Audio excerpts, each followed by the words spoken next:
Мамандықпен жар таңдағанда қателеспе демекші, өзіңе рухани жолды көрсететін проводникті таңдағанда да қателеспеген абзал.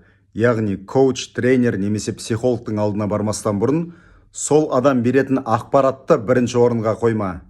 Бірінші орында әрдайым сол адамның энергиясы, энергетикасы, себебі сен 80% сол адамның энергиясымен алмасымда отырасың, және 80% сен сол адамның энергиясын өзіңе сіңіресің, және де ол энергия ол адамдыкі емес, сол адам арқылы келеді. Әрбір коуч өзінің өмірлік сабақтарынан өтеді, яғни жанының сол оянуға алып келетін сабақтары болады. Және де сол бір коучтың бағанағы өмірлік тәжірибесі саған лайықты болу керек, яғни сенің өмірлік тәжірибеңе ұқсас болу керек. Сол уақытта сол коучтан саған қарай өткен жарық сенің көлеңкелі тұстарыңды ашады.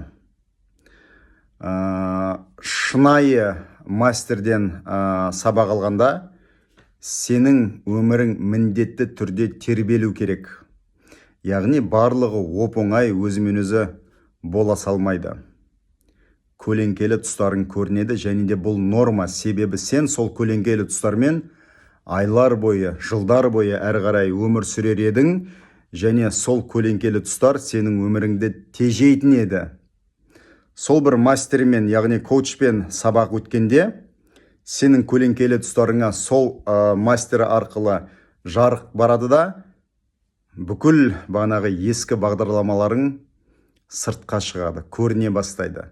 Сен соларды көріп анықтағанда, олар трансформация жасалынып, өміріңе позитивті бағдарламалар болып жазылады.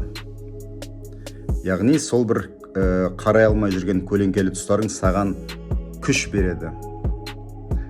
Сондықтан мына кез келген проводникті таңдағанда сол адамның өмірге деген көз қарасы қандай.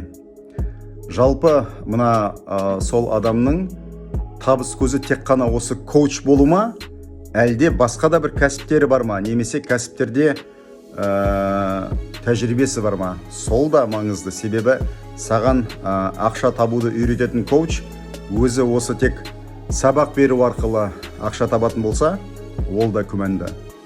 Сондықтан бірінші ақпаратты маңыздылыққа қоймаңдар. Ең бірінші сол адамды тыңдағанда, сол адаммен сөйлескенде қандай сезімдерде боласың, сол маңызды.